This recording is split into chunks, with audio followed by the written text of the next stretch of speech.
오늘은 일찍 가기 위해서 빨리 시작하겠습니다. 제가 기도하고 시작할게요. 사랑하는 하나님 감사합니다. 오늘도 함께 모여서 하나님의 마음을 나누기 원합니다. 특별히 저희에게 문화를 허락하신 것이 주님임을 고백합니다. 하나님 허락하셨을 때는 분명한 그 이유가 있는데 그 이유를 깨닫게 하시고 하나님의 창조의 목적에 맞게 저희가 그 문화 가운데서 하나님의 복음을 드러나게 하나님 도와주셔서 저희의 눈을 열어주시고 마음을 열어주시고 하나님 찬양하게 도와주시옵소서. 성령님, 이 시간 성령님을 기대합니다. 참 많이 부족한데 아버지 하나님, 정말 저의 생각이 아니라 하나님의 말씀이 하나님이 기대하시는 것이 하나님이 원하시는 것이 나누어지게 하나님 도와주시고 쓸데없는 그 모든 것들이 잊혀지게 하나님 도와주시옵소서. 오직 하나님 홀로 영광 받으시고 하나님의 마음은 나타나기 소망하며 예수 그리스도의 이름으로 기도합니다. 아멘. 돌아 앉으실래요?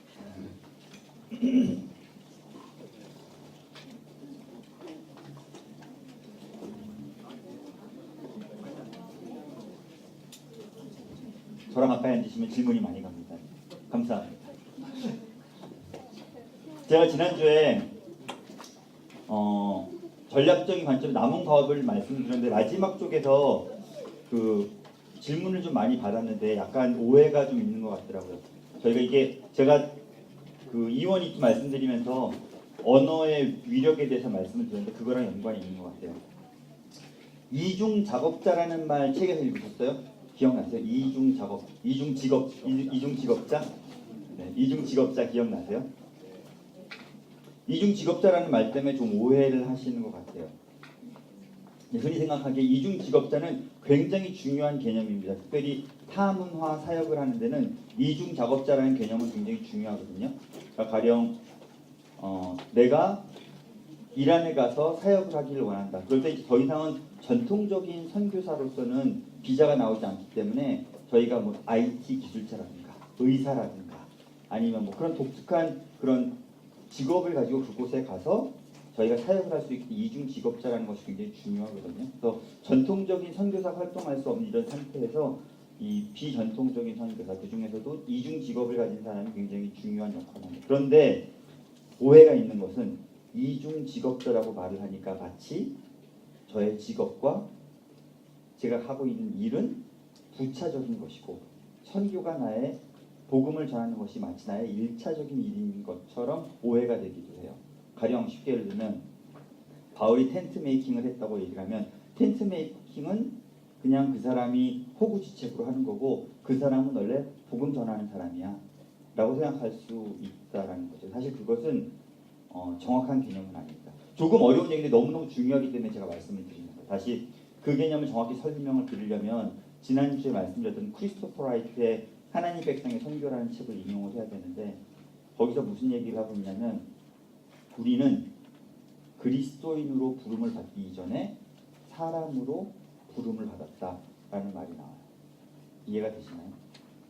우리는 그리스도인으로 부름받기 이전에 사람으로 부름받은 거예요. 그렇죠? 사람으로 부름받았는데 하나님이 사람에게 주신 첫 번째 명령이 뭐죠? 생육하고 번성하고 땅에 충만하여서 땅을 정복하고 모든 모든 창조물을 다스리라 그렇게 말씀하셨잖아요. 그렇죠? 그게 하나님이 우리에게 주신 첫 번째 사명이에요. 저희가 복음 전하는 거 대위임령이 너무너무 중요한데 대위임령은 저희가 사실 크게 해석하기 때문에 좀 달라지는데 어쨌든 하나님이 저에게 준 첫 번째 명령은 저희로 생육하고 번성하고 땅에 충만하여서 땅을 정복하고 모든 생물을 피조물을 다스리라 하신 것이 저에게 준 첫 번째 사명입니다. 하나님 말씀하신 그 모든 피조물이라는 게 뭘까요? 제가 다니고 있는 회사, 하나님이 하시는 정치, 경제, 문화, 예술 매체, 교육 모든 것이 사실은 다 하나님의 창조물이에요. 여러분이 다니시는 회사가 하나님의 창조물임을 믿으시나요? 여러분이 하시는 일이, 여러분이 계신 곳 사역이 하나님이 창조하신 것을 믿나요? 그게 되게 중요합니다. 그러니까 마치 제가 회사를 다니는 것은 저의 호구지책을 위해서 다니는 거고 제가 교회에서 열심히 섬기는 것은 주님의 일을 하는 것이다 라고 이분법적으로 생각하기 쉬울 때 그것을 큰 오류라는 거죠. 그래서 이중직업자라는 말 자체가 그런 오류를 불러일으킬 수 있기 때문에 조심스러운 겁니다. 사실은 지난주에 제가 말씀드렸던 것처럼 하나님이 여러분을 부르신 그 자리가 저희의 소명의 자리예요. 영어로 vocation, 직업이 vocation이거든요. vocation의 원래 뜻은 calling, 부르심이라는 뜻입니다. 여러분이 학교에 계시든 여러분이 어떤 곳에 계시든 그곳은 하나님이 부르신 그 자리입니다. 그러면 하나님이 부르신 그 자리를 하나님이 나에게 주셨다면 그럼 나는 무엇을 어떻게 감당해야 될 것인가?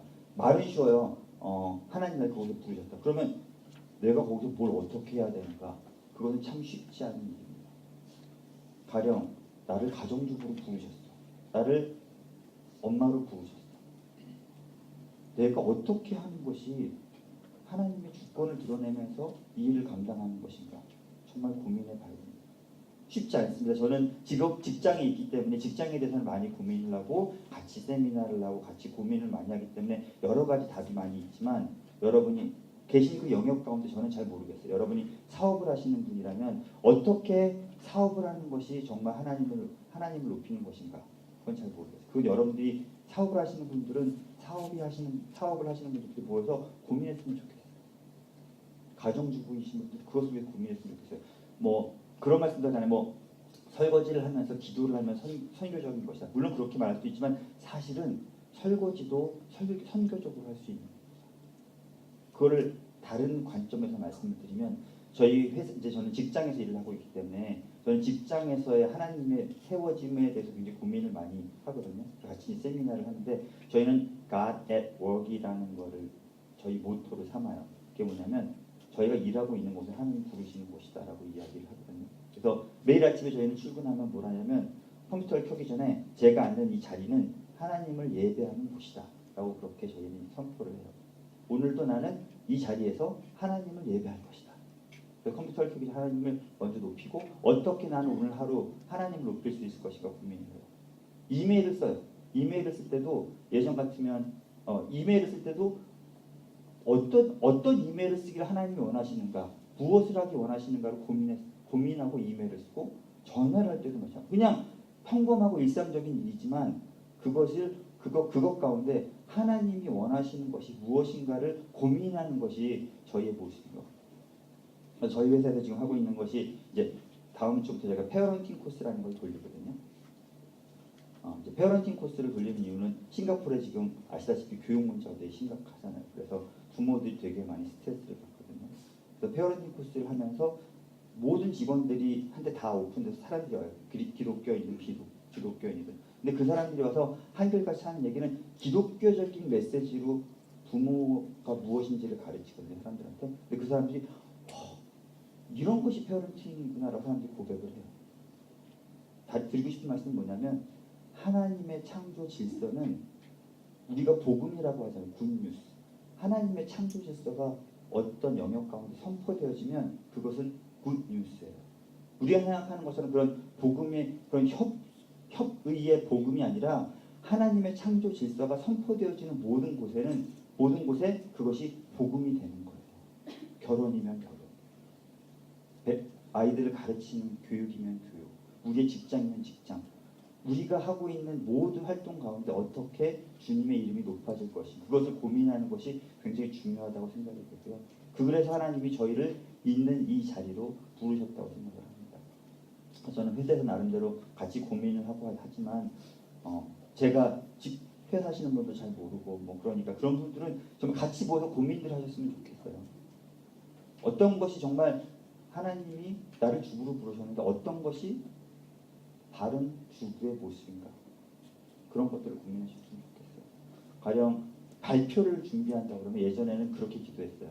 하나님 발표를 잘하게 해주셔서 제 보스의 눈에 들게 하나님 도와주시고 그렇게 기도를 하는 거죠.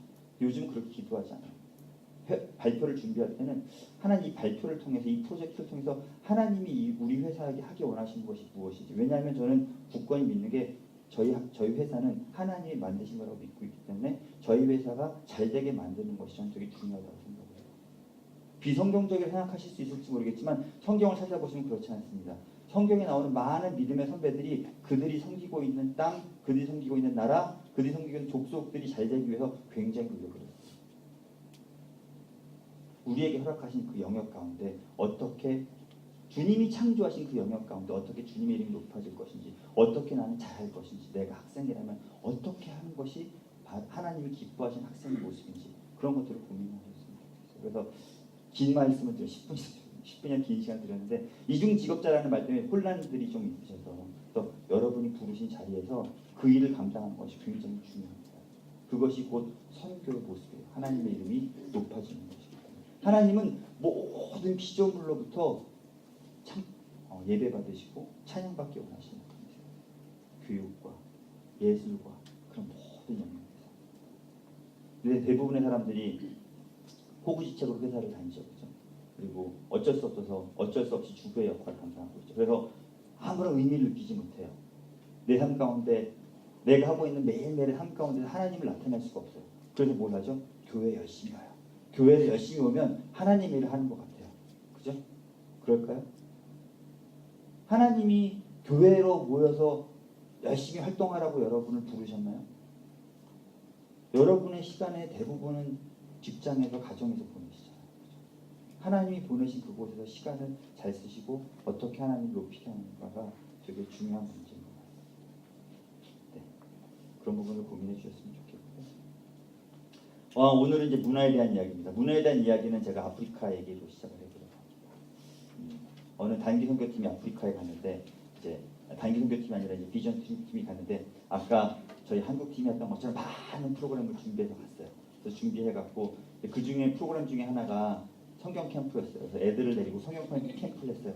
애들을 막 모아놓고 성경 캠프를 했는데 그 중에 하나가 게임이었어요. 애들을 쭉 일렬로 세웠어요. 그리고 저쪽 옆에 있는 나무에다가 과자를 매달았어요. 그리고 애들한테 얘기했어요. 얘들아, 이제 우리 게임을 하는데 요이 땅 하면 뛰어가는 거라서 제일 먼저 뛰어간 사람이 저 과자를 먹는 거야. 알았지? 애들이 네 그랬어요. 물론 통역이 말을 했겠지만 그렇게 얘기를 했어요. 네. 그래서 선생님이 다 알았지? 그 다음에 요이 땅 했더니 무슨 일이 벌어졌는지 아세요? 갑자기 애들이 옆에 있는 애들하고 손을 다 같이 잡더니 일렬로 쭉 뛰어가더래요. 일렬로 뛰어가더니 있는 과자에 달려있는 나무에 달려있는 과자를 따서 같이 나누어 먹더래요. 선생님이 속이 답답했어요. 얘네들이 내 말을 못 알아서 통역이 번역을 잘못했구나. 다시 설명했어요. 똑같은 일이 벌어졌어요. 그래서 애들한테 물어봤어요. 너희들 내가 하는 말이 무슨 말인지 모르겠어? 저기 가서 저걸 따먹으라고 했는데 왜 같이 손을 잡고 뛰어간 거야? 그렇게 얘기했더니 그 아이들이 그렇게, 저희는 옆에 있는 제 친구가 슬퍼지는 게 싫어요. 그렇게 말을 하죠. 저희의 관점으로는 이해할 수 없는 애들이죠. 그죠? 저희는 어떻게든 빨리, 저희 애가 만약에 거기 있는데 빨리 연도가 안 뛰어가고 막 속이 막 터질 텐데 저희의 관점으로 이해가 되지 않는데 걔네들은 그렇게 한다는 거죠. 제가 지금 드리고 싶은 말씀은 무엇이 잘못됐다, 잘됐다를 말씀드리는 게 아니에요. 저희의 문화가 옳다, 걔네들의 문화가 옳다라는 말씀을 드리는 게 아니라 저는 다르다라는 것을 말씀드리고 싶은 거예요. 오늘 제가 특별히 말씀드리고 싶은 거는 참 다르다라는 걸 말씀드리고 싶어요. 다르다라는 것은 옳은 것도 아니고 틀린 것도 아니고 그냥 다른 겁니다.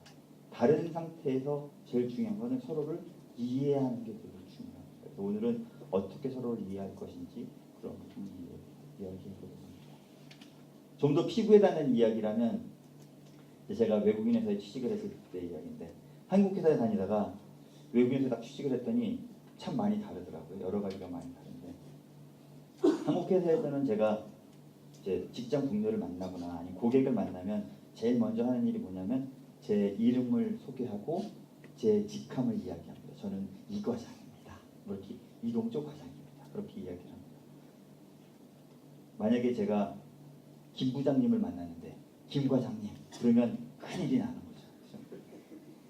근데 외국 사람들을 만나서 같이 일을 하다 보니 얘네들은 소개할 때 직함이라는 것이 없어요. 직함이라는 것 자체를 도저히 이해하지 못해요. 그 사람 대신에 뭘 얘기하냐면 자기가 하고 있는 일을 이야기를 해요. 내가 무슨 일을 하고 있느냐가 그 사람들은 되게 중요한 거죠. 한국 사람들은 저 사람과 나 사이의 관계가 중요하고 내가 나와 저 사람 사이에 어떻게 관계 설정을 하느냐가 너무 중요한 거예요. 그래서 관계가 굉장히 중요한 게 아시안 사람들의 개념이고 서양 사람들은 그게 아니라 자기의 업무, 그 자기 자신이 굉장히 중요해요. 그래서 이제 그런 다른 차이가 나타나게 되는 거죠.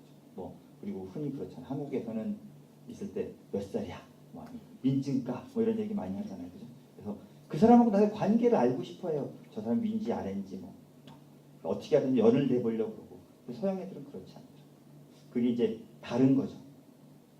다르다는 이야기를 또 말씀드리고 싶어서 그렇게 이야기합니다. 또 오늘은 기본적으로 대부분의 시간을 다를 때 우리가 그것을 어떻게 받아들여야 될지, 그리고 다르다면 그걸 이해한다면 어떻게 접근해야 할지 그런 이야기를 할 거고요. 그래서 그 부분이 어떻게 접근할 것인지가 이야기가 됐고 나면 마지막으로 교회는 어떻게 바뀌어야 돼. 그들 가운데 교회는 어떻게 세워져야 하는지. 저희가 그때 바이어블 처치에 대해서 말씀을 드렸잖아요. 그렇죠? 그럼 바이어블 처치하면 어떤 모습을 우리가 기대하고 그 땅에 교회를 세워야 하는지 그런 부분들을 나누려고 합니다. 그래서 저희가 지금까지 성경적인 관점, 역사적 관점, 전략적 관점에서 세계 선교를 바라보았는데 사실은 이런 모든 복음에 대한 부분은 사실 문화적인 양상으로 나타나게 됩니다.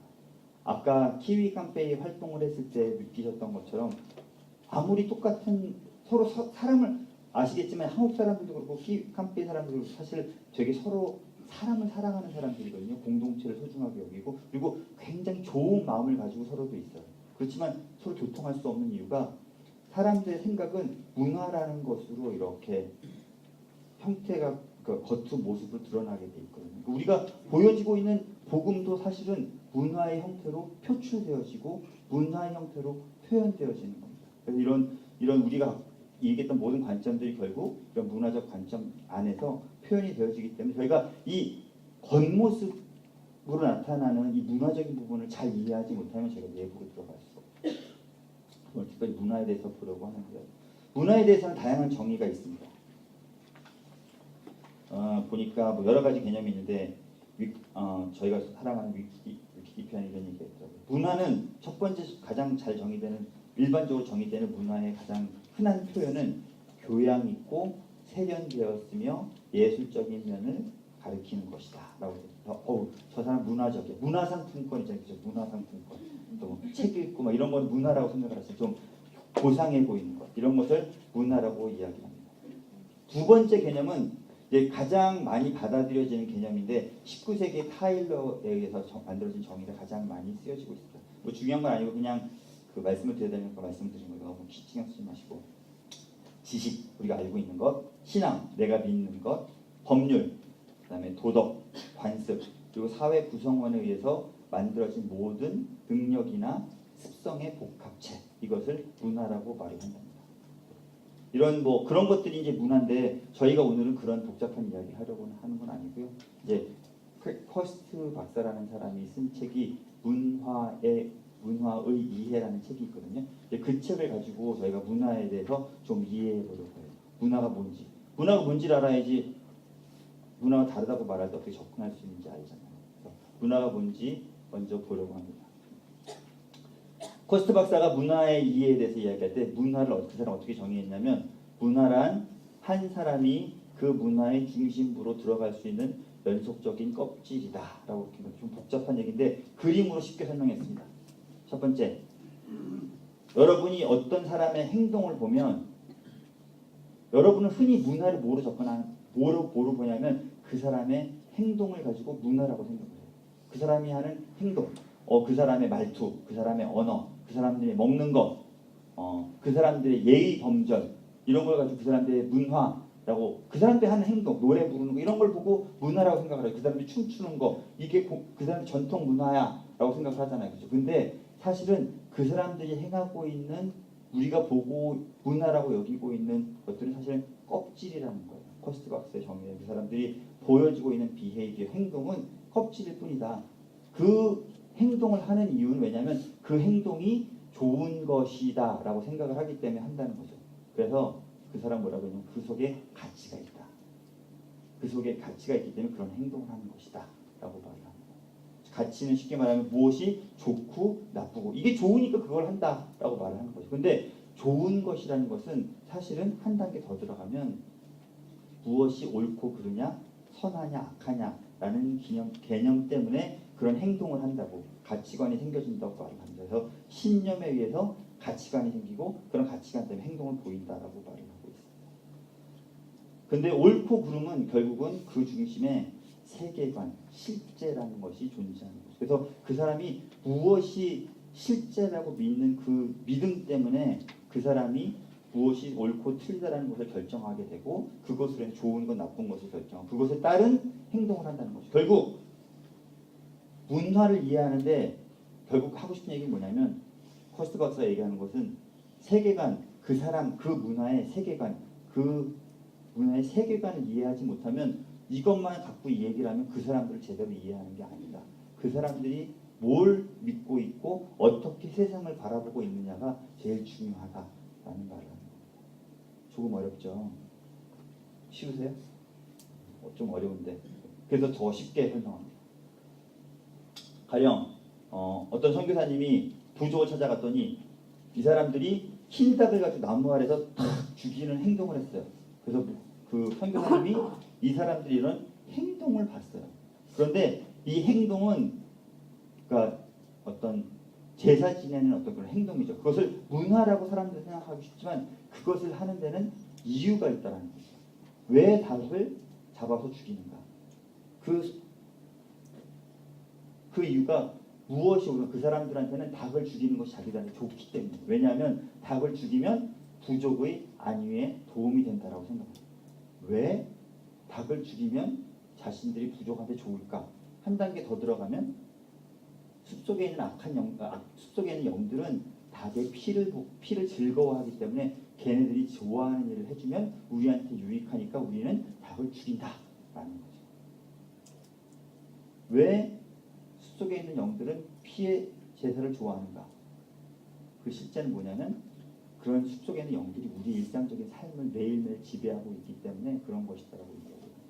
그래서 쉽게 말을 하자면 이것을 이제 어떤 문화적인 행동, 제사 드리는 것을 문화적인 행동이라고 봤을 때 실제 가장 중요한 거는 이 사람들이 이런 생각, 우리의 일상의 삶은 저 숲속에 있는 영들이 지배하고 있어라는 생각을 바꾸지 않으면 아무리 행동을 바꿔도 이 세계관이 바뀌지 않으면 이 사람도 똑같은 일을 반복한다.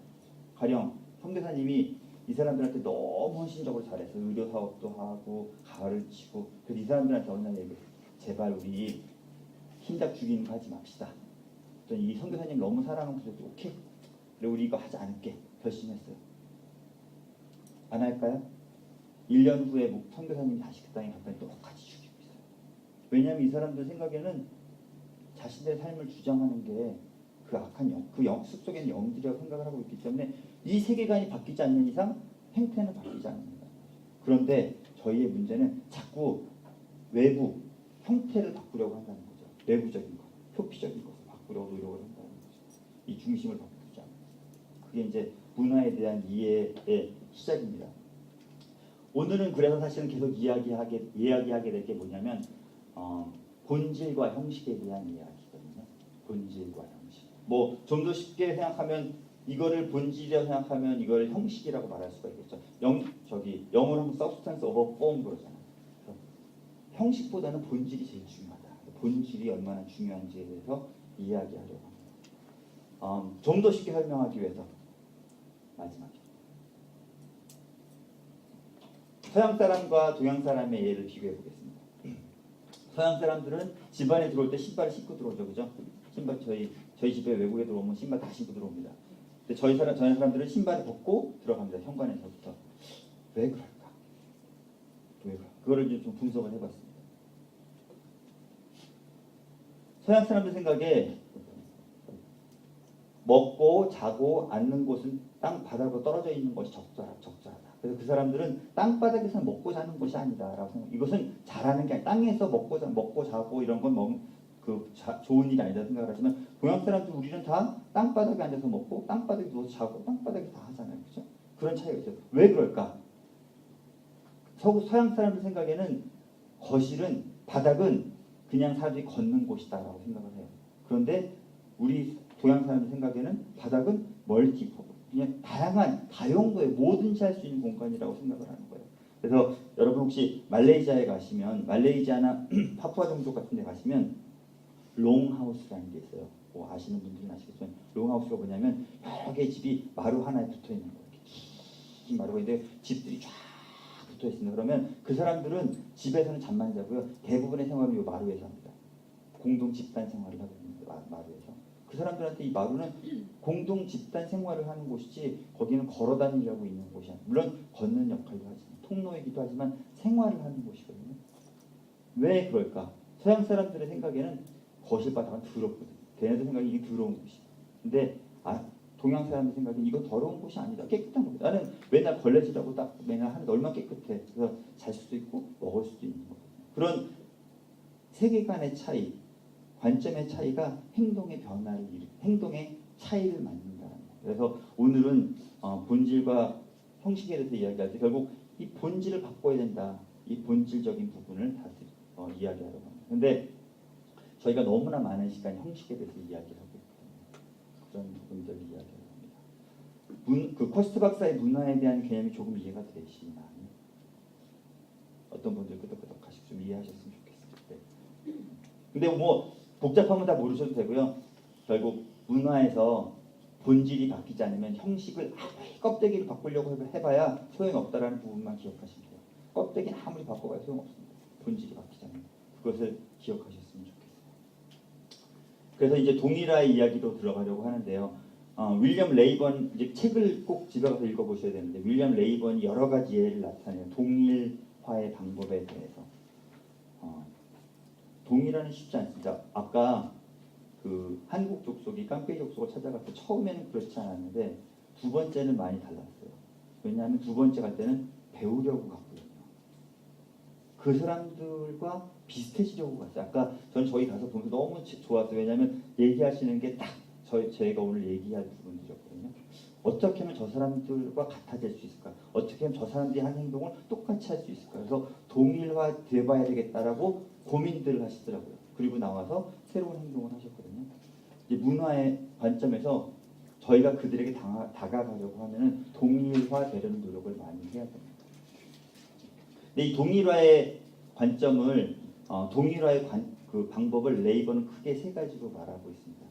첫 번째, 동일화는 쉽지는 않은데 첫 번째는 잘 이해해야 된다라고 말하고 있습니다. 아까 한국 사람들이 캄페이 족속을 찾아갔을 때 그 사람들 이해하려고 배우려고 먼저 그게 아까 조 집사님 말씀하신 그게 첫 번째 단계입니다. 배워야 하는 것, 알려고 하는 것, 그게 첫 번째 단계입니다. 제일 먼저 중요한 게. 근데 저희가 선교를 갈 때는 어떻게 하죠? 저희가 배우려고 가는 게 아니라 가르치려고 가잖아요. 그죠? 성경 캠프를 해야지. 내가 가서 찬양을 가르쳐야지. 뭐 이런 것들 가르치려 가지 마시고 배우러 가셨으면 좋겠어요. 배우지 않고 그 사람들과 하나 되어지지 않고 그 사람들이 원하지 않는 걸 하면 아까 깡페이 족속에 느꼈던 것처럼 쟤네들 뭐하냐? 라는 생각을 하는 거예요. 여러분이 아무리 많이 준비하셔도 그 사람들 앞에 가서 하시면 쟤네 뭐하냐? 이렇게 되는 거예요. 그래서 첫 번째는 이해하기, 배우기, 알기 이런 것들을 해야 되는 거고요. 두 번째는 동참하기예요. 그래서 배우려고 노력을 하고 나서 그 사람들이 고무줄 하는 걸 같이 하셨잖아요. 그죠? 그게 동참하기예요. 같이 하기.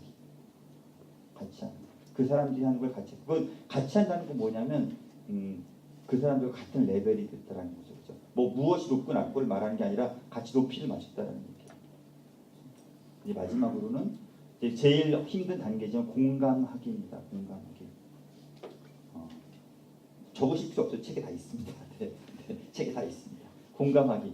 그 사람들의 마음을 이해해야 되는 거죠. 그래서 동일화 과정에는 이 세 가지의 단계가 필요하다고 윌리엄 레이번이 말하고 있습니다. 뭐 자세한 얘기는 또 이따 얘기하는 걸로 하고요. 동일화에 대해서는 사실 할 얘기가 굉장히 많은데 오늘도 시간을 지켜야 되기 때문에 두 번째 문화 이야기는 후진하기 이야기. 이건 아까 저희가 했던 내용하고 비슷하기 때문에 빨리 넘어갈게요. 이거는 이제 동아프리카에서 어떤 선교사님이 코끼리를 보면서 느낀 건데요. 어떤 코끼리 떼가 갈 때 일단의 코끼리가 우물가에서 그림은 잘 안 보이시지만 대충 제가 설명을 드릴게요. 여기가 우물가고요. 우물가에서 일단의 코끼리가 물을 마시고 있습니다. 근데 어떤 다른 일단의 코끼리가 이 물을 마시러 이쪽에 갈 때 어떻게 하는가 봤더니 특이하게 이 접근하는 코끼리 떼 중에서 대장이 거꾸로 뒤로 이렇게 다가가죠.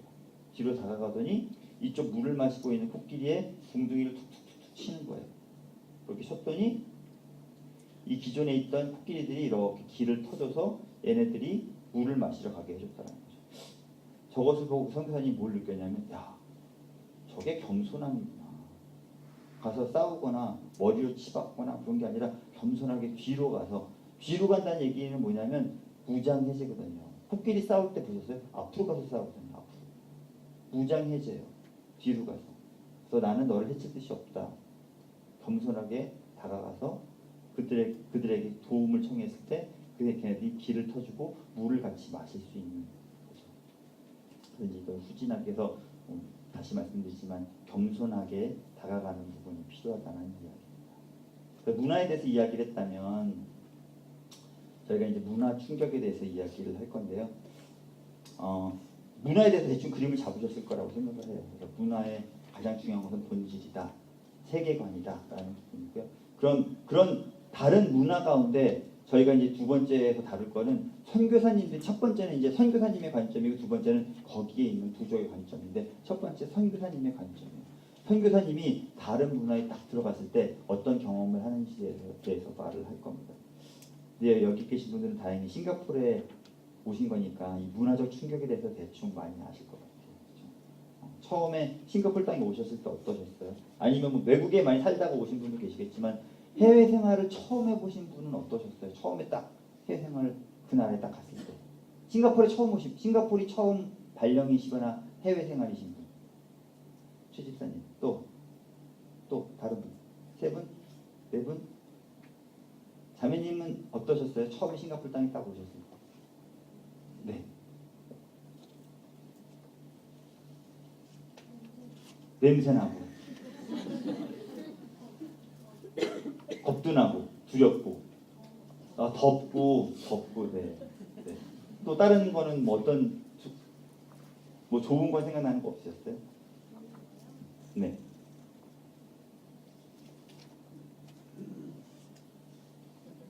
좋은 게 없으시니까 그냥 살고 계시는구나. 네. 한국 사람들 중에서 참 한선교사님들 한 얘기, 참 선교하기 쉽지 않습니다. 되게 한국 문화를 너무 사랑하기 때문에 한국을 떠나면 참 살기 쉽지 않습니다. 한국 사람인데 이제 한국 사람들은 대부분 자매님하고 비슷하게 느껴요. 되게 외국에 나가는 게 두렵고 떨리고 가는 게 싫고 거기 있는 게 다 불편하고 미국에 가도 선진국에 가도 다 불편해요. 한국이 제일 좋아요. 그렇지만 이제 대부분의 다른 문화의 사람들은 이제 다른 문화에 딱 가게 되면 이 네 가지 단계를 거친다고 그러거든요. 4R인데 저희는 이거 낭만, 반응, 인식, 결단의 단계로 이야기를 합니다. 보면 처음에 외국 발령이나 선교지에 딱 가게 되면 처음에는 좋습니다. 우리 한국 사람들은 나쁘지만 대부분의 외국 사람들, 저희는 이제 바닥에서부터 시작을 하는 거겠죠. 그러면 일단은 외국 사람들은 좋아합니다. 흥분되잖아요. 제가 선교를 꿈꾸다가 저는 이제 계속 꿈꾸고 있는 땅이 이제 인도네시아인데, 만약 제가 인도네시아를 가게 되면 아마 굉장히 설렐 것 같아요. 와, 드디어 내가 이제 꿈을 따라서 이제 그 길로 가고 있구나 해서 되게 흥분이 될 것 같아요. 그러면서 거기에 있는 새로운 자연, 새로운 환경, 새로운 사람, 저는 사람 만나는 거 되게 좋아하거든요. 그러면서 이제 좀 흥분이 되겠죠. 이제 그런 거를 낭만의 단계라고 그렇게 부릅니다. 그런데 그 낭만은 오래가지 않습니다. 뒤통수를 맞죠. 그리고 이제 거기에 있는 다름이 싫음으로 다가와요. 처음에는 다른 것이 전 다른 걸 되게 좋아하거든요. 처음에는 다름이 되게 신선하고 좋게 느껴지는데 시간이 지나면 지날수록 그게 지겨워지고 어색한 거예요, 저한테. 그래서 사람들이 이런 어려움을 겪게 돼서 감정의 곡선이 급격하게 떨어지게 됩니다. 그래서 바닥을 치죠. 근데 바닥을 치고 났을 때 옆에서 슬슬 돕는 사람이 나타나고요. 그러면서 회복이 일어나게 되고 마지막에는 그럼에도 불구하고 내가 어떻게 살아가는가, 이 땅 가운데 어떻게 섬겨야 되는가를 고민하면서 살아가게 됩니다. 저희 아내도 비슷한 곡선을 겪었는데 저는 사실은 워낙 그 새로운 걸 좋아해서 저는 이런 과정은 거의 없었거든요. 저는 계속 일하는 것 같아요. 저희 아내는 똑같이 이런 과정을 겪었습니다. 처음에는 되게 좋아하더라고요. 외국 생활을 사실 뭐 애들 교육 때문에도 그렇고 저희 아내는 외국에 되게 나오고 싶어 했었어요. 그래서 처음에 나왔을 때 되게 좋아하더니 저희 아내는 이게 일주일도 안 갔습니다. 처음에 싱가포르 딱 와서 기억나는 1월 10일 날 2007년 1월 10일 날 도착했는데 그때 우기잖아요. 오니까 일주일 내내 비가 오는 거예요. 저희는 레지던스에 있었는데 집에만 퇴근하고 집에만 오면 아내가 울고 있는 거예요. 일주일 딱 지나고 처음에 좋다고 그러더니 계속 울더라고요. 곧 반응의 시기에 접어든 거죠. 그랬더니 친구도 없고 집도 그립고 그래서 너무 힘들어서 저희 아내는 제일 싫어하는 게 싱가포르의 파란 나무들입니다.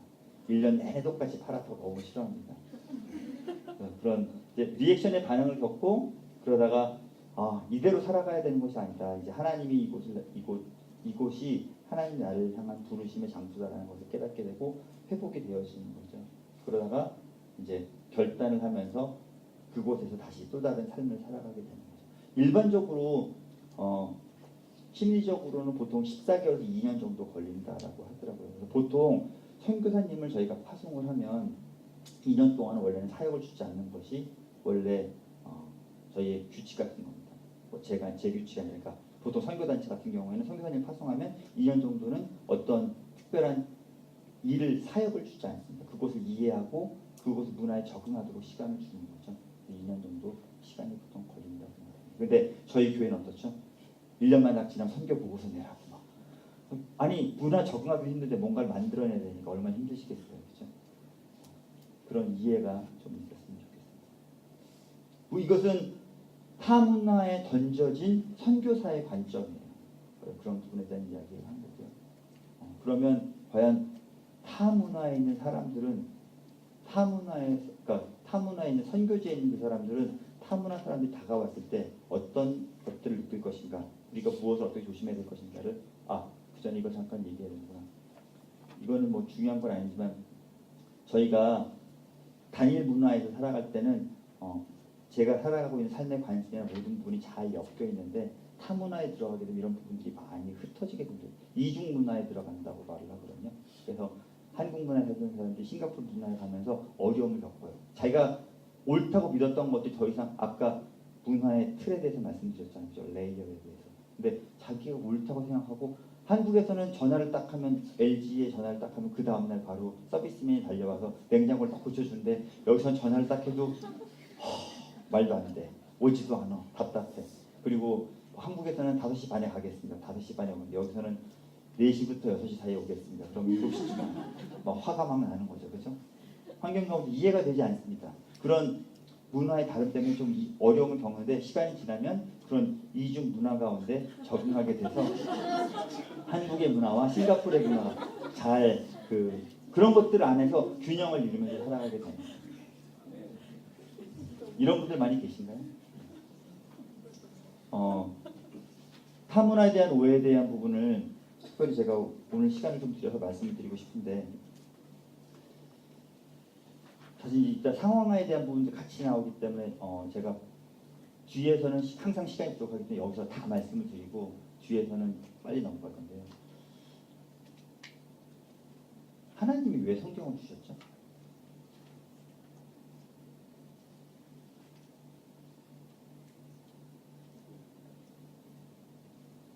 하나님이 왜 성경을 주셨죠? 어려운지 어떤 분이신지 알려주시려고. 그렇죠. 근데 하나님의 언어가 히브리어일까요? 아니죠. 그렇죠. 하나님의 언어는 그리고 하나님은 너무 크신 분이고 저희의 인지의 한계로 도저히 이해할 수 없는 분이기 때문에 하나님을 저희한테 계시하고 싶으시지만 사실은 성경 66권으로 하나님을 다 계시할 수 없으세요. 다 가르쳐 주실 수 없고 그 성경책 66권으로 하나님을 다 알 수가 없어요. 그죠? 그렇지만 조지선 말씀하신 대로 그럼에도 불구하고 하나님은 자신을 계시하시고자 성경책을 주셨어요. 거기에서 어떤 굉장히 중요한 개념이 도입되는데 그게 뭐냐면 상황화라는 거예요. 상황화. 하나님은 이따만한 분인데 저를 생각을 하셔서 이렇게 표현을 해주신 거예요. 하나님의 언어는 저희가 알 수 없는 권목사님들 좋아하는 쪼꼬리뽀꼬리 뭐 이런 뭐 어떤 언어인지 알 수 없는 말씀을 하시겠지만 히브리 언어로 주시고 그것을 헬라어로 번역하게 해주시고 다시 여러 나라의 언어로 번역해 주셨어요. 굉장히 하나님은 하나님 큰 사실 도전을 하신 거예요. 무슨 도전이냐면 하나님 너무 크신 분인데 사람들이 잘못 하나님을 이렇게 이해할 수도 있어요. 하나님의 언어는 우리가 같은 한국말로 해도 제가 아를 말하는 집사님이 어로 받아들일 수가 있는데 하나님의 언어는 쪼꼬리뽀꼬리인데 어떻게 하나님이 히브리어로 주는데 하나님을 제가 다 이해할 수 있겠어요. 하나님은 너무 크신 분인데 이렇게 표현되어지는 것을 결단하시고 그렇게 하셨어요. 또 다른 예를 들어볼까요? 예수님은 신이시잖아요. 그죠?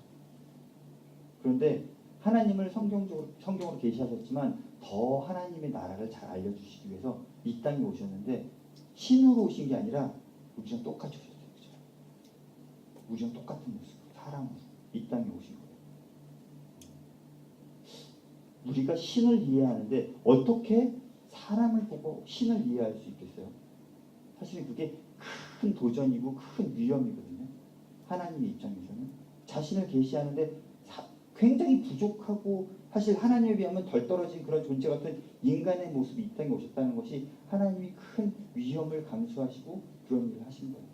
왜냐하면 하나님을 알리시기 위해서. 제가 다시 똑같은 말을 반복하고 있는데 그게 뭐냐면 하나님을 알리고 싶은 거예요. 제가 지난주에 얘기했던 크리스토퍼 라이트의 책에서 나오는 하나님 그 삼위일체 온전함을 하나님 우리가 경험하기 원하시기 때문에 하나님은 말씀을 주시고 성령을 보내시고 예수님으로 인간으로 이 땅에 오셔서 저희한테 가르쳐 주신 거예요. 저희 하나님 되심 가르쳐 주시고 몸소 보여주신. 근데 그게 저희가 생각하는 것처럼 온전한 모습이 아니라 부족한 저희의 모습이 이 땅에 오신 거예요. 그것이 상황이죠. 거기서 본질은 뭐냐면 하나님을 알리고 싶으신 거예요. 저희가 하나님을 알기 원하시는 거예요. 그게 본질이고 나머지 다른 모든 것들, 언어, 생긴 모습 이런 것들은 사실은 예수님에게 있어서 하나님에게 있어서 형식인 거예요. 전능한 하나님이 그 모든 형식을 다 무시하시고 이 땅에 단지 자신을 알리고 싶으신 그 이유 하나만으로 그 본질을 위해서 다른 모든 형식을 포기하시고 이 땅에 오신 거예요. 그것이 저희가 오늘 말하려고 하는 상황의 이야기입니다. 그것이 본질과 형식에 대한 이야기입니다. 또 다른 이야기를 해볼까요? 사도 바울의 경우 헬라파 사람들에게 그 사람 사도 바울이 나갔어요. 그렇죠? 그러면서 사도 바울이 따랐던 사람들이 이스라엘 사람들이 제일 중요시하게 정말 중요시하게 여기는 것들을 하지 않았어요. 그게 뭐죠? 할례를 하지 않았어요. 그죠? 좀 더 많이 나가고 보면 목사님들이 계시니까 좀 그렇긴 하지만 저희가 주일날 교회 안 나오면 구원 못 받나요? 그렇지 않죠. 그죠? 저희가 생각하는 것처럼 저희가 생각하는 종교적인 행위가 사실은 하나님을 아는 것은 물론 너무 중요합니다. 교회 예배, 교회 참석하고 예배드리고 함께 공동체 너무 그것은 뭐 두말할 나위 없이 너무 중요합니다. 하나님은 공동체를 너무 사랑하시는 분이기 때문에 너무 중요합니다. 하지만 결국 그것이 본질은 아니라는 거죠. 본질은 하나님을 아는 것이고 하나님과 가까워지는 것이고 그래서 뭐 어떤 분들이 그런 말씀하시면 좀 오해를 하시지만 여러분들이 만약에 지금은 율법책에 대해서 어떻게 생각하세요? 율법은 농학 선생이다라고 여러분 생각하시잖아요. 그렇죠? 사도 바울이 그렇게 말했어요. 그렇지만 당시에 저희가 유대 사람으로 돌아가서 율법책은 농학 선생이다라는 말을 누가 하면 미친놈인 거예요. 정말 이단이죠. 그죠? 그런 거예요. 결국은 조금 어려운 얘기지만 본질과 형식을 그렇게 쉽게 판단할 수 있는 게 아닙니다. 우리가 너무나 많은 시간들 형식적인 부분을 복음이라고 생각하는 경우가 많이 있습니다. 제가 오늘 좀 이렇게 심한 말까지 드린 이유는 여러분이 삶의 현장에서 선교의 일을 감당할 때 형식과 본질을 혼동하지 않았으면 좋겠어요. 그 말이 무슨 말이냐고요? 좀 더 심한 얘기를 해보면 게이가 정말 문제잖아요, 그죠? 게이는 구원을 받을까 못 받을까 뭐 그런 얘기들도 많이 있잖아요, 그죠? 저는 그건 모르겠어요. 저는 그건 뭐 하나님의 소관이라고 생각을 하고요. 저희가 게이의 친구가 될 수 있을까요, 없을까요? 저희는 게이의 친구가 될 수 있습니다. 예수님이 이 땅에 오셨을 때 제가 예수님한테 예수님 게이랑은 가까이 하시면 안 돼요 라고 말하면 예수님은 저한테 뭐라고 하실까요? 나는 저 사람들을 위해서 왔다 라고 말씀하실지도 모르겠어요. 예수님이 2000년 전에 오셔서 창녀들과 함께 식사하시고 그들과 함께 하시고 죄인들과 함께 하셨던 예수님인데 저희는 오늘 말할 때 우리의 관점과 우리의 생각으로 누군가를 정죄하고 저 사람들과 함께 할 수 없다고 말하면 저희는 본질을 잃어버리고 있는 예수님은 모든 사람을 사랑하시고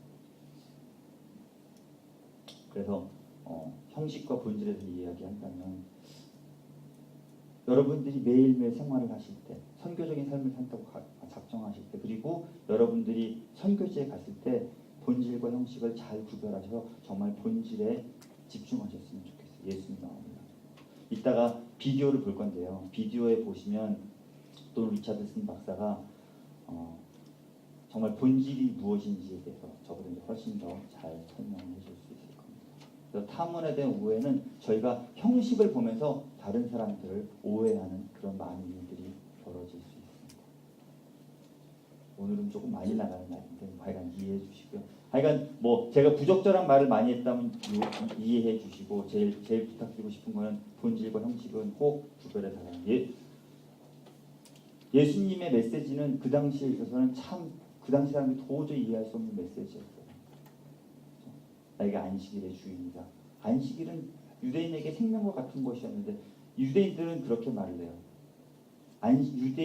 유대인이 안식일을 지킨 것이 아니라 안식이 유대인을 지켰다. 그렇게 굉장히 유대인에게 중요한 안식일인데 예수님은 안식일의 주인은 나라고 말씀하시고 그들이 안식일에 지켜야 했던 먹지 말아야 할 것, 경고를 치는 것들을 예수님이 강조하셨어요. 그런 부분들 조금 심한 얘기. 하여간 고민해 보셨으면 좋겠어요. 그 다음에 민족 우월주의 이런 것도 마찬가지입니다. 저희가 민족 우월주의란 뭐냐면 이제 자신의 속한 문화 편견에 근거해서 다른 사람들의 행동을 판단하려는 경향입니다. 제가 아까 조금 전에 저희 싱가포르에서 제가 이제 어떤 뭐 냉장고가 고장났을 때 그쪽에 전화했을 때 겪었던 일들을 말씀드렸는데 그런 일이 벌어지면 어떻게 생각하시죠? 얘네들은 안 돼. 싱가포리안들, 인도 애들은 안 돼. 뭐 그렇게 얘기를 하잖아요. 근데 저희가 무심코 사실 저도 뭐 회개하지만 그런 말 참 많이 하고 저는 회사에서 인도 애들하고 참 이제 일을 많이 해야 되는데 참 마음에 판단하는 경우가 너무 많습니다. 그래서 늘 항상 회개의 제목인데 무의식 중에 내뱉는 그런 말들이 그 사람들을 정죄하는 말이 판단하는 말이 사실은 민족 우월주의에서 시작되어진 겁니다. 민족 우월주의 갖는 것이 무엇이 문제죠? 가장 좋은 예가 유대인인 것입니다. 유대인들은 이방인들을 개라고 여겼어요. 민족 우월주의를 갖게 되면 그 사람들에게 다 갈 수 없어요. 왜냐하면 내가 우월한데 내가 가진 문화가 너무 좋은 것이고 너무 귀한 것인데 내가 어떻게 그들과 같아질 수가 있겠어요. 예수님은 온전하신 하나님이 저희들과 같이 되셨어요. 벌레와 가도 같은 인간처럼 되셨어요. 우월주의를 버리지 못하면 저희는 절대로 선교할 수 없어요. 또 다른 예가 히틀러겠죠. 그죠? 히틀러가 너무나 민족 우월주의, 아리안 족속에 대한 민족 우월주의를 주장하면서 많은 600만에 대한 유대인들을 죽였죠. 민족 우월주의를 가지고는 절대로 다른 민족을 섬길 수 없습니다. 성경 번역 예인데요. 제가 지난주에 말씀드린 것처럼 저희가 쓰는 언어가 굉장히 중요합니다. 저희가 어떤 말을 쓰느냐가 되게 중요한데 특별히 성경 번역할 때 굉장히 조심해야 되는 경우가 굉장히 많이 있습니다. 이게 한 개의 예인데요. 저희가 당신은 거듭나야 됩니다. 라고 이렇게 말을 하면 저희가 이제 불교한 사람 다가 그렇게 그 사람이 뭐라고 하면 맞아 born again 맞아 쟤도 윤회 사상을 믿는구만. 그렇게 생각할 거라는 거죠. 그죠? 그래서 우리가 어떻게 성경을 번역하느냐, 그런 부분, 어떤 단어를 선택하느냐가 되게 중요해요. 또 다른 예를 말씀을 드리면 파푸아족 속에 성경 번역 연구회가 들어가 성경을 번역할 때 얘기했어요. 이제 파푸아에는 약 1200개의 종족이 있거든요. 이제 파푸아족 속에 가서 어떤 한 부족의 언어로 성경을 번역하려고 하는데 사랑이라는 말을 번역하기가 너무 힘이 드는 거예요. 사랑은 굉장히 추상적인 말이잖아요. 근데 뭐 아시는 분 아시겠지만 말레이 언어도 그렇고 그런 언어들 가면 갈수록 추상화된 단어의 숫자는 아주 작습니다. 이제 물질에 대한 단어의 숫자는 많지만 추상화된 개념에 대한 단어의 수는 되게 작거든요. 그래서 그 파푸아족속에 가서 번역하려고 하는데 사랑이라는 단어에 합당한 이퀴발런트 언어를 찾을 수가 없는 거예요. 사랑이라는 말 어떻게 번역할 수가 없어서. 그래서 성경 번역 연구의 사람들을 이렇게 보시면 아시겠지만 성경 번역을 하는 것이 그들의 목적이지만 빠르게 번역하려고 하는 것은 조금 조심합니다. 어떻게 하면 가장 적합하게 번역할까를 고민을 하는데 고민에 고민을 고집하고 몇 년이 지나도 도저히 그 사랑이라는 단어, 너무 중요한 그 사랑이라는 단어에 합당한 말을 찾지를 못했어요. 그 파푸아 족속에 대해서. 근데 어느 날 그 선교사님이 살고 있던 그 마을에 한 아이가 죽었어요. 근데 그 아이의 장례식장에 그 선교사님이 참석했는데 그 아빠가 그 아이를 이렇게 꼭 죽은 아이를 안으면서 나의 심장과 같은 아이를 이제 되돌려 보냅니다. 이렇게 땅에 묻더래요. 근데 선교사님이 딱 느꼈어요. 심장이라는 말이 이 사람들에게는 사랑이구나 라고 그렇게 느껴서 심장이라는 말을 그러니까 사랑이라는 말을 번역할 때 심장이라는 말을 쓰기 시작을 했어요. 이게 이제 뒤에 비교에서도 나오는 그 비슷한 이야기가 있는데 그 사람들의 관점에서 그들의 시야에서 하나님을 이해할 수 있는 단어로 선택해서 번역해 주는 것이 굉장히 중요합니다. 그런 것이 탐문화에 대한 도전의 하나의 모습이고요. 이제 또 다른 경우는 이제 저희가 복음과 문화에서 저희가 이야기하는 게 저희가 복음 아까도 말씀드린 거 저희가 복음을 전하러 갔는데 저희가 복음 본질을 전하기보다는 저희의 문화를 전하는 경우가 되게 많거든요. 이제 가령 예를 들어서 제가 하나님을 찬양할 때 손을 번쩍 들고 찬양하면 어떻게 생각하세요? 야, 쟤 좀 하는데 영빨입니다. 근데 뭐 그렇게 생각하실 수 있죠, 그렇죠? 아니시면 말이고 하여간. 네, 저희는 손 들고 찬양하는 거 되게 좋아합니다. 근데 무슬림들은 손을 들고 찬양하면 손을 딱 들면 무슨 걔네들은 뭐라고 생각하냐면 하나님을 모욕하는 거라고 생각해요. 하나님 모욕하는 거다. 불경스러운 일로 생각을 하거든요. 무슬림들은 기도할 때 가슴까지만 손을 올립니다. 그게 문화가 다른 거죠. 근데 저희가 무슬림을 개종시켰어요. 그래서 그 사람을 저희 예배에 딱 불러드렸어요. 근데 저희가 손을 들고 찬양하면 무슬림은 뭐라고 생각을 하겠어요? 야, 얘네들은 진짜 불경스러운 애들이구나. 하나님한테 삿대질을 한다라고 생각을 하겠죠. 그렇죠? 그런 그것이 이제 저희가 생각하는 거죠. 뭐 저희가 생각하는 막 너무나 기독적이라고 생각하는 것들이 사실은 형식이고 저희의 문화의 표현일 뿐이지 그것이 본질은 아닙니다. 그것을 그대로 그들에게 강요하면 그들은 힘들어요. 그래서 그 사람들한테 우리가 찬양하는 것처럼 찬양해. 우리가 부르는 찬양을 불러. 우리가 입는 것처럼 옷을 입고 우리가 가진 교회, 우리가 지은 교회의 모습처럼 니네 교회를 지어 라고 말하면 그 사람들한테는 어려운 거죠. 싱가포르에 카이로스 같이 하는 그 내셔널 코디네이터가 켄이라는 사람이 있는데 켄의 아버지가 주님을 믿는데 20년이 걸렸대요. 근데 그 가장 중요한 이유가 교회의 생김새 때문이라고 그러더라고요. 켄의 아버지는 내가 왜 저런 서양 애들의 건물에 들어가서 예배를 드려야 되는 거냐고 그렇게 그런 부분을 거부를 하셨다고 하더라고요. 그래서 그런 생각을 해봤어요. 만약에 100년 전에 아니면 200년 전에 서양에서 오신 선교사님들이 저희 나라에 고딕 양식으로 교회를 짓지 않고 한옥의 형식으로 교회를 지었으면 어땠을까? 그런 생각을 해봐요.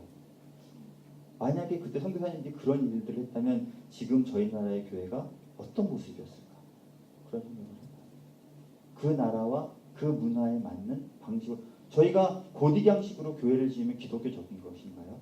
그게 하나님을 기쁘시게 하는 일인가요? 그렇지 않잖아요. 그렇죠?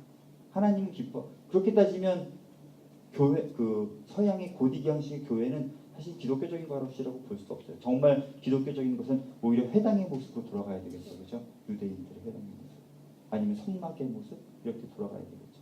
성전의 모습, 그렇죠? 저희가 생각하고 있는 기독교적인 것이다라고 생각하는 건 저에게 굳어진 문화적인 관점에서 바라보고 있는 것일 뿐입니다.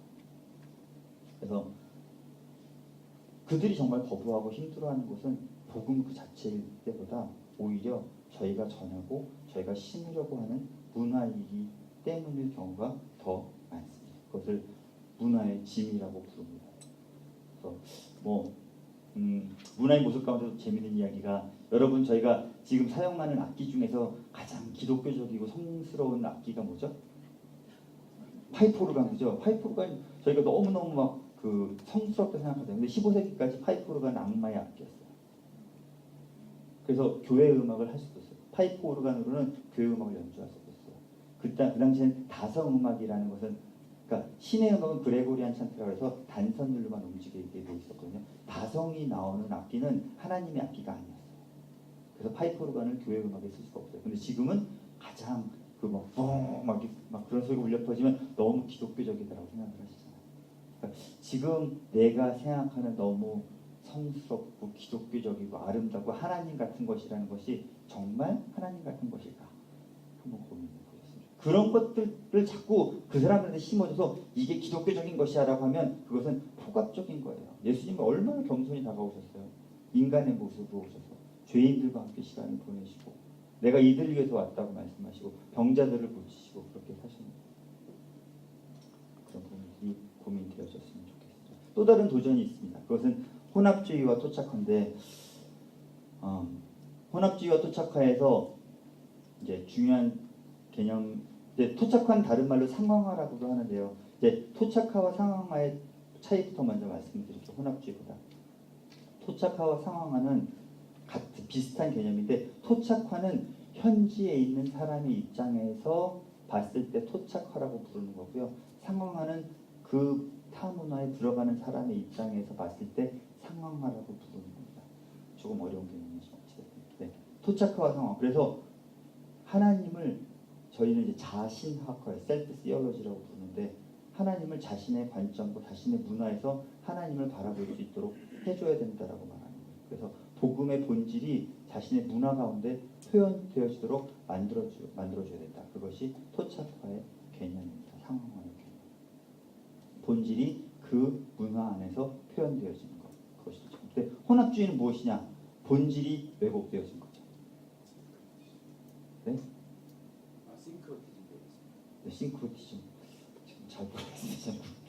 네. 근데 어쨌든 본질이 훼손, 토착화. 그래서 그 사람들의 문화 가운데서 하나님이 이해되어져야 돼요. 왜냐하면 그래야지 내가 하나님을 이해할 수 있기 때문에. 하나님이 그래서 저희한테 상황화의 방법을 다가오셔서 하나님을 이해할 수 있도록 해주셨어요. 마찬가지로 저희도 그 사람들이 자신들의 관점에서 하나님을 바라볼 수 있도록, 하나님과 관계를 가질 수 있도록 해줘야 돼요. 그렇지만 본질이 왜곡되어지면 안 되는 거죠. 이제 혼합주의의 여러 가지 예가 있지만, 이제 최근에 혼합주의는 아시지만 다원주의라는 것도 있잖아요. 그렇죠? 천주교는 포용주의의 입장을 취합니다. 저는 신학자도 아니고 목사님도 아니기 때문에 제가 뭐 상세하게 말씀드릴 수는 없지만 어느 것이 옳은 것인지 저는 모르겠어요. 그런 건 잘 모르겠지만 어쨌든 기독교 복음주의가 이제 그 보수주의가 있고요.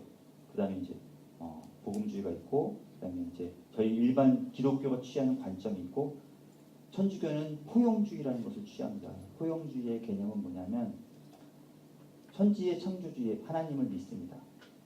그리고 기독교가 하나님께 다가가는 구원의 온전한 길이라고 믿습니다. 하지만 다른 종교에도 구원의 씨앗들을 하나님이 뿌려 놓으셨다라고 생각을 해요.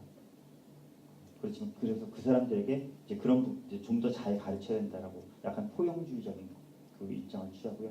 그 좀 더 나아가면 이제 혼합주의의 천주교 혼합주의인지 그 다음 혼합주의인지 저는 그거는 모르겠고, 어쨌든 진짜 혼합주의 얘기를 넘어가면 다원주의 얘기가 있죠. 신다원주의. 신다원주의는 뭐냐면 신은 새롭다는 뜻이 아니라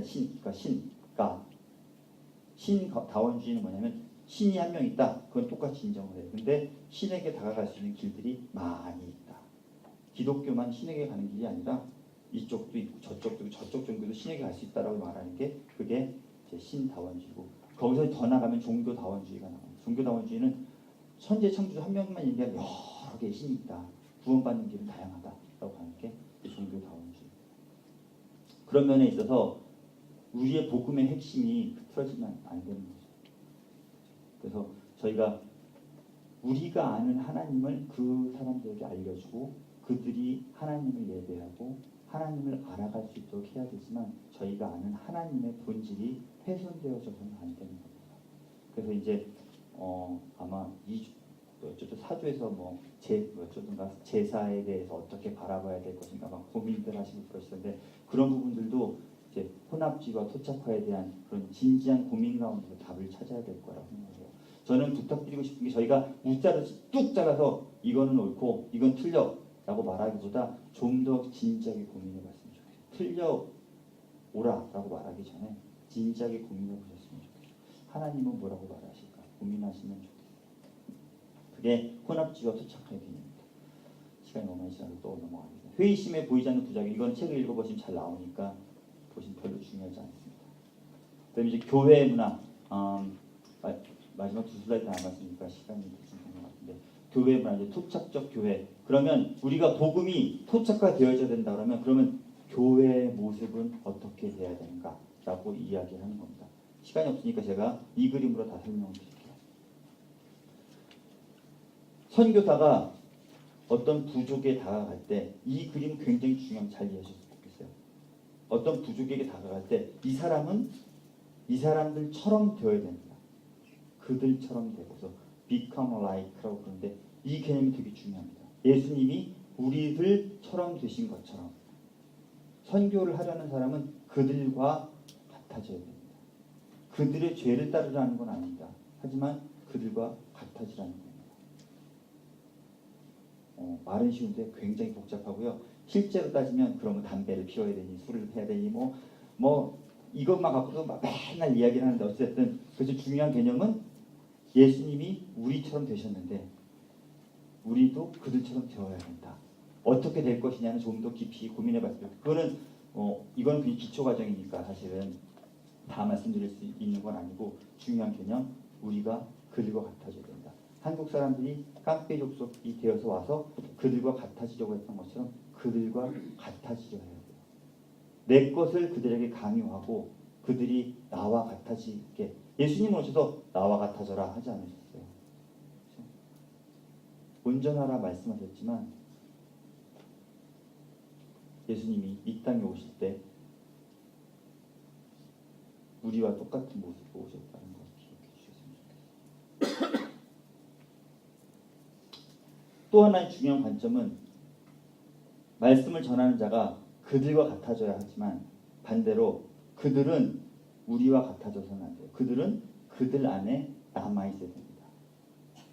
이 개념이 굉장히 중요합니다. 왜냐하면 하나님이 제가 그 바벨탑 사건에서 말씀을 드렸던 것처럼 하나님이 그 노아의 70후손이 뭐라고 말씀하셨어요? 흩어져서 땅에 충만하라고 말씀하셨는데 그 사람들은 흩어짐을 면하기 위해서 바벨탑을 쌓았다고 말씀을 드렸잖아요. 하나님이 왜 흩어지라고 하셨고 왜 여러 개 지금 현재 12,000개나 되는 언어를 만드시고 왜 다양한 민족을 만드셨을까? 하나님은 모든 민족과 모든 방언과 그 모든 다양한 가운데서 찬양을 받기 원하세요. 모두 다 똑같이 흰옷 입은 사람들이 70억의 흰옷 입은 사람이 하나님 찬양하는 것이 아니라 빨간 옷, 파란 옷, 터번 쓴 사람, 양복 입은 사람, 한복 입은 사람, 중국 옷 입은 사람 그 모든 족속이 각자의 모습대로 다양한 가운데 아름다움으로 하나님은 찬양받기 원하시는 거예요. 그래서 그 사람들이 그 가운데 그 형식 그대로 남아서 자신의 언어로 자신의 문화로 하나님을 찬양하는 것을 하나님은 기대하고 계십니다. 이 개념이 되게 중요하지만 시간이 없어서 더 깊이는 못 나가고요. 잘 생각해 보세요. 그들과 같이 되고 그들은 그들 가운데 남아있고 우리가 자꾸 시도하는 거는 누군가를 회심시키면 그들을 빼와서 나와 같아지게 만들려고 해요. 그게 아니라 그들이 회심되어지면 그들은 예수님의 제자로 그들의 문화 가운데 그곳에서 살아야 되는 게 Remain Like. 예, 오늘 몇 가지 시간이 또 많이 지났네요. 비디오 보고 마치도록. 다 돈이 차듯은 비디오인데 본질과 형식에 대해서 너무너무 중요한 비디오거든요. 근데 조금 졸려요. 조금 졸린데 그 18분 비디오니까요. 깨어서 너무 중요한 개념이 많이 들어있는 비디오니까 집중해서 보셨으면 좋겠어요.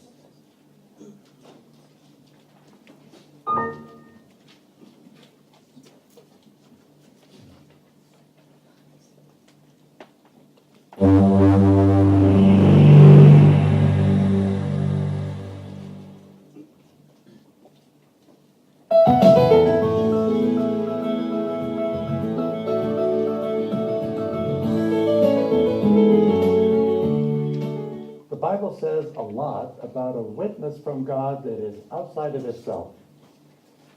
In Psalm 19, verses 1 to 4, for example, King David described the heavens and the earth around us as an enormous communications device. David went on to say, day after day they pour forth speech. Night after night they display knowledge. And then he said, their message has gone out how far?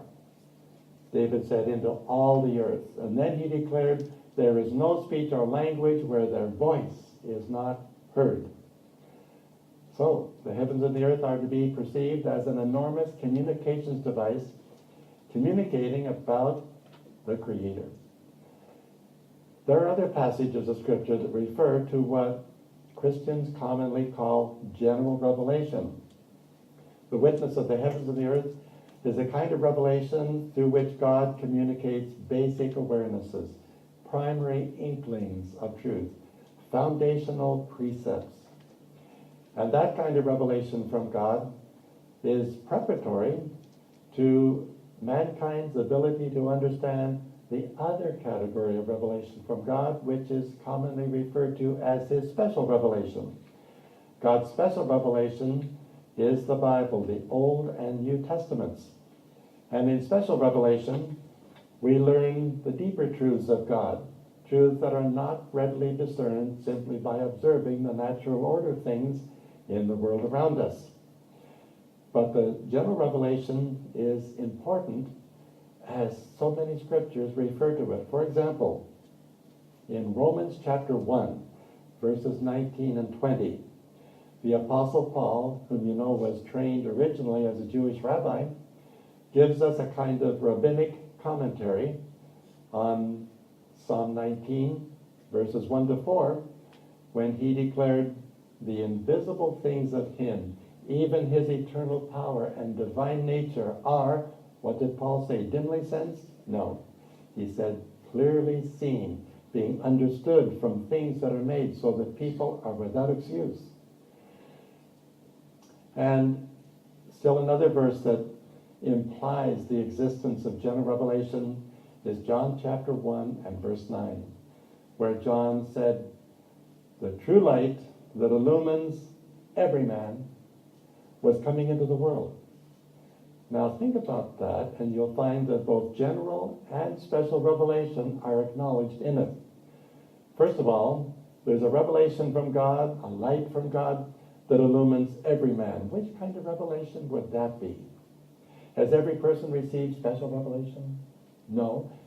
The teaching of special revelation is on its way further and further out into the world, but not everyone has reached it. But which kind of revelation has everybody already received? General revelation.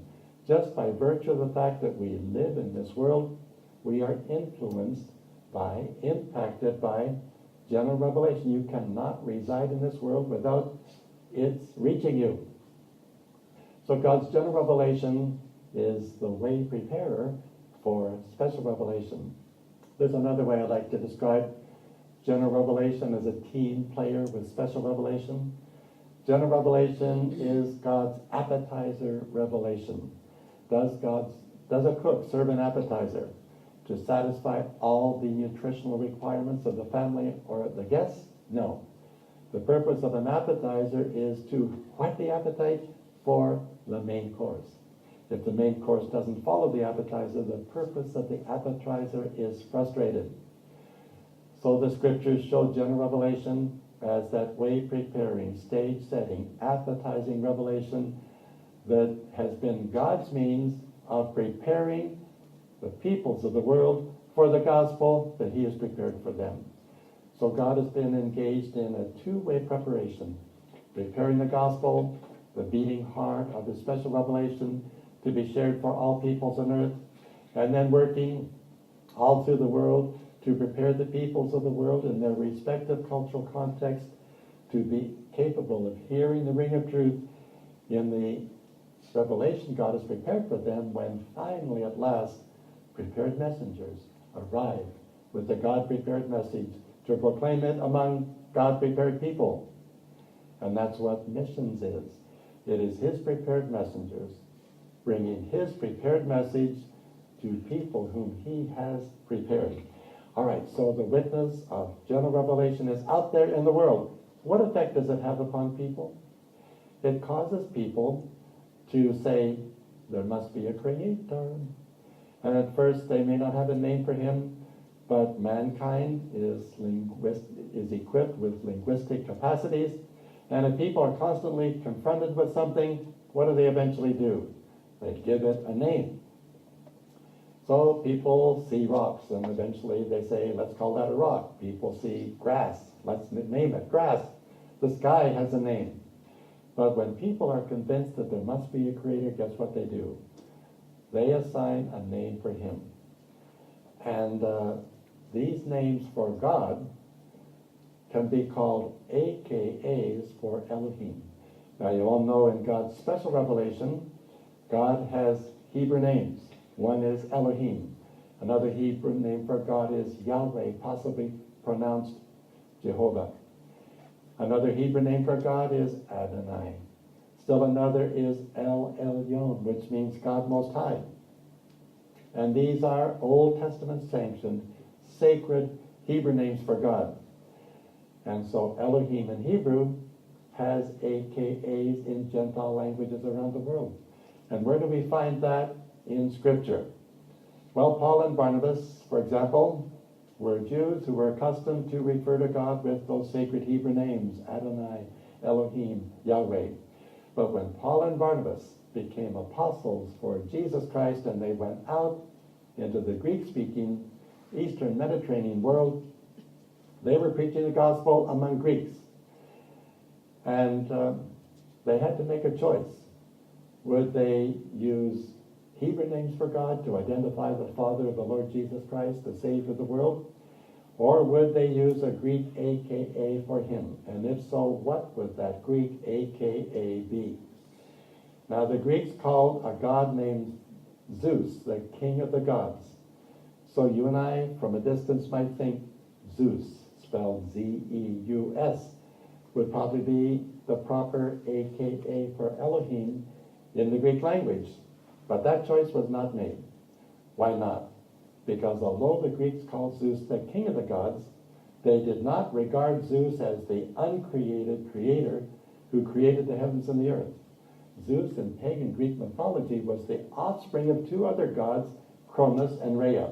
Is Elohim the offspring of other gods? No. He is self-existent. He does not owe his existence to any other being. So to use a Zeus-type name for God would have been contributing to compromising the gospel and the special revelation of God with pagan theology. That would have been syncretism, blending together mutually contradictory, mutually incompatible religious beliefs into one messy hodgepodge.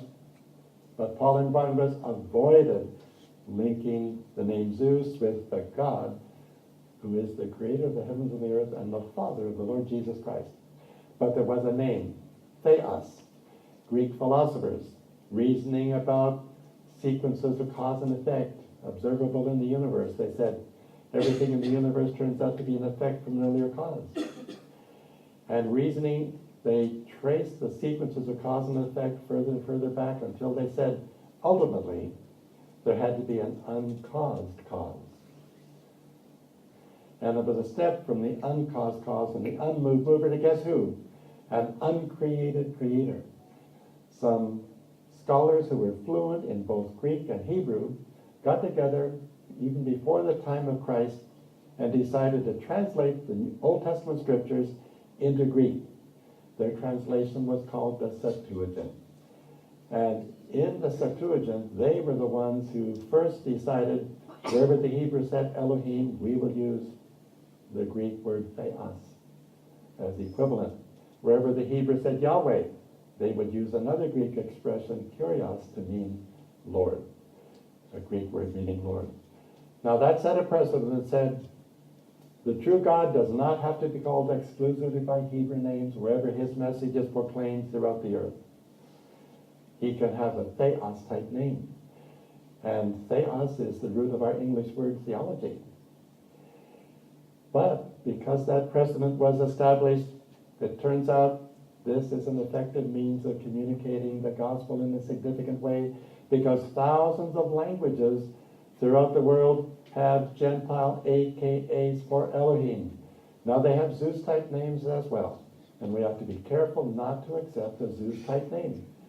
We have to exercise discernment, and the Holy Spirit is with us to give us a gift of discernment, to ask questions, to find which name in any given language designates an uncreated creator. And they are out there waiting to be found. For example, Lars Skrafsrud, a Norwegian missionary, went to the Santal in India and began proclaiming God as using his Scandinavian name, maybe using some of the biblical names from the Hebrew language. But the Santal came up to him and said, if you want our people to understand who you're talking about, the creator of the heavens and the earth, why don't you call him by our name for him? Lars said, what do you mean? You have a name for the God who created everything? Yes, of course we do. You have a name too. It's nice to know you have a name for him too, but your name sounds funny to us. We call him Takurju, the genuine God.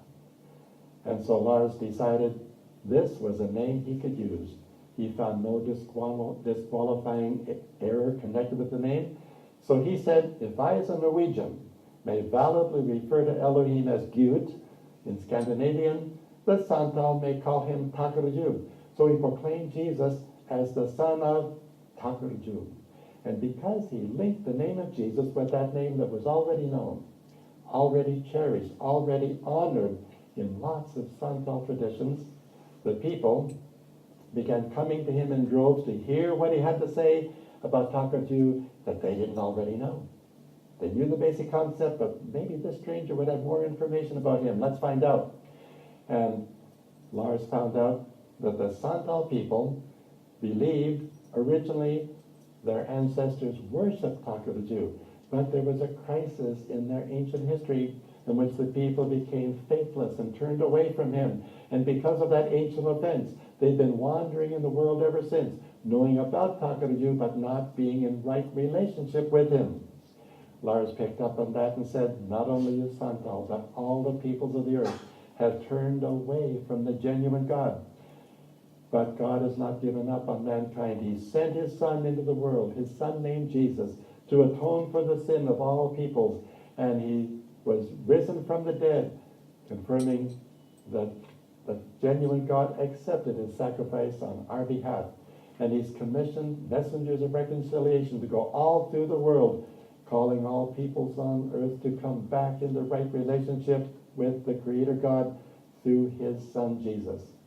The Santal people listened to this, and they began to say, it makes sense that a God of Takurju's character and integrity would think of something like that. So they came thronging, responding to Lars Skrefsrud's teaching, and within a few years, he was baptizing tens of thousands of Santal people, and a great movement of response to the gospel began. I think you can be quite sure. If Lars had said, I can't use a name like Takurju, no, that would be unworthy, this great response would not have been as great as it was. That name was a key. That name was there because of the prior witness of which kind of revelation? General revelation. Just like the name Theos was there in the Greek language because of the prior influence of general revelation. The name Deus in Latin. The name Dios in Spanish. And what about the name God in English? Gott in Old German was a tribal name for the Creator God. Not all missionaries have understood the importance of accepting an AKA for Elohim when one is there to be found. And as a result of general revelation's influence all through the world, there is a phenomenon which scholars often refer to as innate monotheism. Another way to say it is native monotheism, a kind of monotheistic belief that is there without anyone having to teach it. It's just there as if by an instinct of the human mind to believe in the existence of a creator God. And Paul and Barnabas referred to that in Acts 14, verses 16 and 17, when they said, in the past, God let all nations go their own way. And going their own way is what caused them to come up with Zeus-type names and bad associations and self-destructive practices and addictions and wrong beliefs. But Paul and Barnabas went on to say, yet he has not left himself without witness. He has shown kindness by giving you what? Rain from heaven and crops in their seasons. He provides you with plenty of food and fills your hearts with joy. Paul and Barnabas were acknowledging which kind of revelation as the way preparer, the precursor of the gospel of Jesus Christ, general revelation. And whenever missionaries have been taught or have at least sensed the importance of general revelation as the way preparer, what do? They study the beliefs of the people to discern what is here that is from the evil one. And there will always be something from the evil one in every culture, including our own. But they also look to see what is here that God has caused these people to understand, to believe in, by the prior influence of general revelation. And in most cases, there will be an AKA for Elohim. Lacking that, missionaries look for something else, which is some requirement of God's law written on the hearts. Because Paul also said in Romans chapter 2, verses 14 and 15, when Gentiles who do not have the law, people who do not have special revelation, do by nature, notice he said by nature, not by instruction, they do by nature things required by the law. They're a law unto themselves, even though they do not have the law, since they show, Paul said, that requirements of the law, not all of the law, but some requirements of the law are written where? Where did he say? He said, written on their heart. Written there by whose hand? By the hand of the same God who inscribed the 10 Commandments in Hebrew on tablets of stone and gave them to Moses, has written not all of his law, but at least some requirements of it on the hearts of Gentiles, so that they do by nature things required by the law.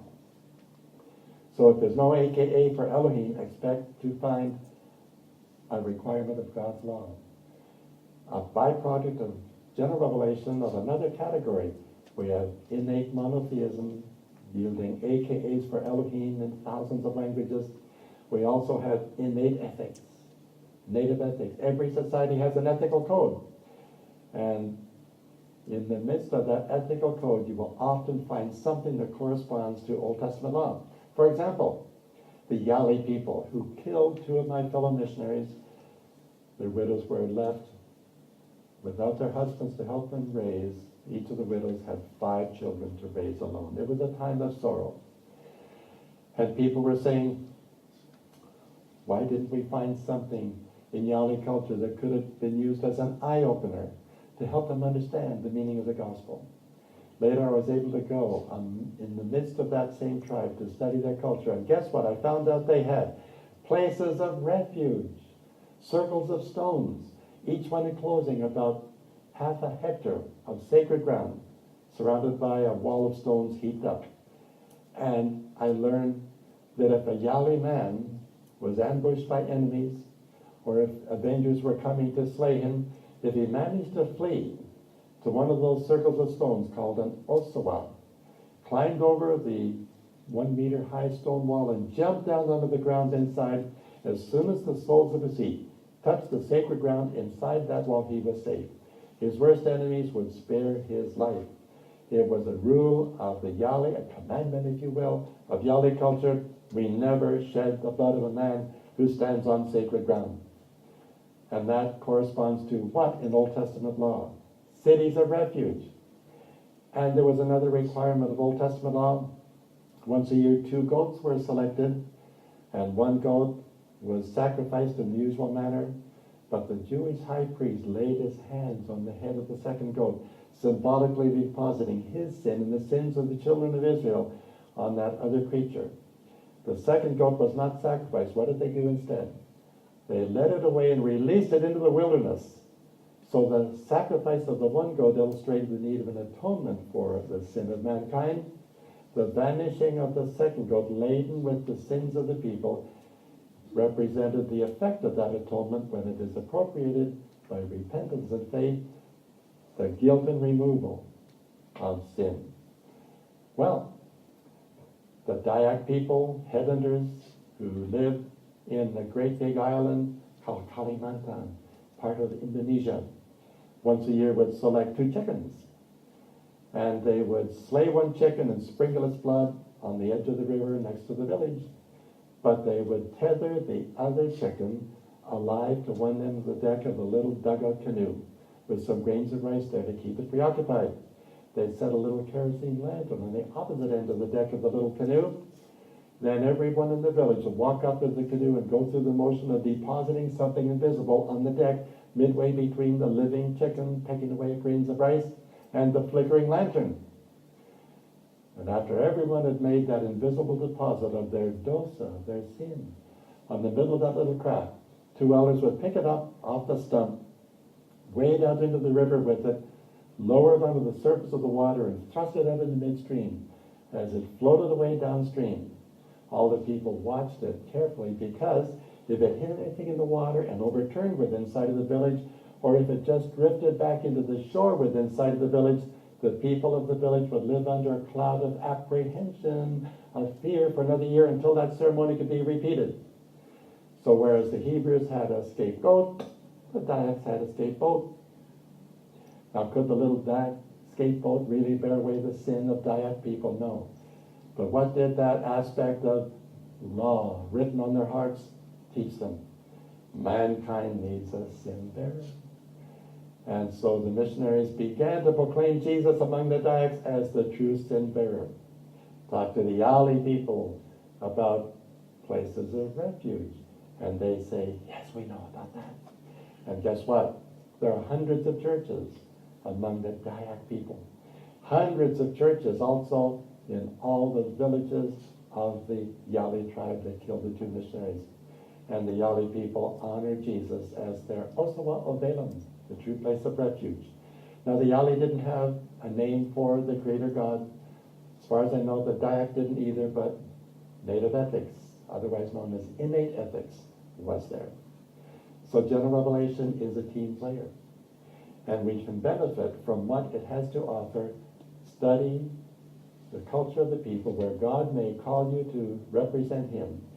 Find out what they've already learned from General Revelation and find out how to utilize that as an eye-opener that can become a heart-opener for the gospel message that people may be redeemed by Jesus, the only Savior of sinners in the world.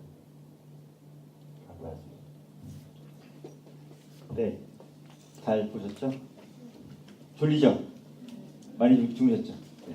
근데 되게 저는 이 비디오를 한 10번을 본 것 같아요. 너무 좋아요. 너무 중요한 개념들이 많이 있거든요. 그래서 원하시는 분들은 다음 주에 틀어놓을 테니까 얼른 보세요.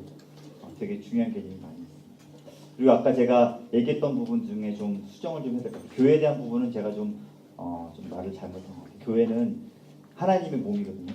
그러니까 제가 이제 아까 구원에 대한 부분을 이야기했기 때문에 하나님이 교회를 창조하시고 교회를 만드시고 교회로 저희를 부르시고 저희를 그리스도의 몸이라고 부르시잖아요.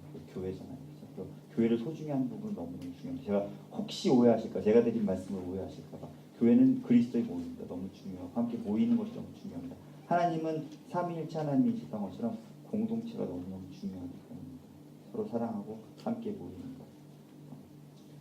어찌됐든 돈 리차드 목사님 말씀하신 것처럼 정말 중요한 것은 하나님이 모든 민족 가운데 사실은 하나님을 알 수 있도록 이미 일반 계시로 많은 것들을 계시해 놓고 계시다는 거예요. 그래서 저는 마지막으로 그 말씀 드리고 마치고 싶은데 저희 나라에 오셨던 선교사님들이 하신 것 중에 너무 감사한 게 저희한테 하나님이라는 이름을 만들어준 거예요. 저희 민족도 돈 리차드 목사님 말씀하신 것처럼 저희 민족 가운데도 창조주를 믿는 마음이 있었어요. 그래서 저희는 뭐라고 불렀죠? 하느님이라고 불렀잖아요. 그렇죠?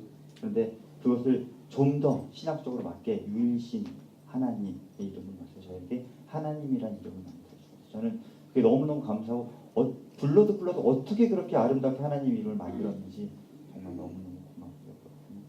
저희가 그런 일을 감당해야 될 것 같아요. 저희가 있는 회사에서 저희의 가족에서 하나님의 이름을 만들고 하나님을 높이고 하는 일들, 그런 일들이 여러분 삶 가운데서 감당이 되어졌으면 좋겠습니다. 수고하셨고요. 다음 주에 오는데 기대하십시오. 한철 선교사님 돌아오십니다. 그리고 한 가지 광고는 3월 4일, 5일 이틀 연속해서 합니다. 선교사님 일정 때문에 다음 주 월요일, 화요일 같은 시간에 여기서 모임을 하고 화요일 날 수료식까지 같이 하니까 잊지 마시고 4일, 5일 참석해 주시기 바랍니다. 예, 마치겠습니다. 감사합니다. 수고하셨습니다.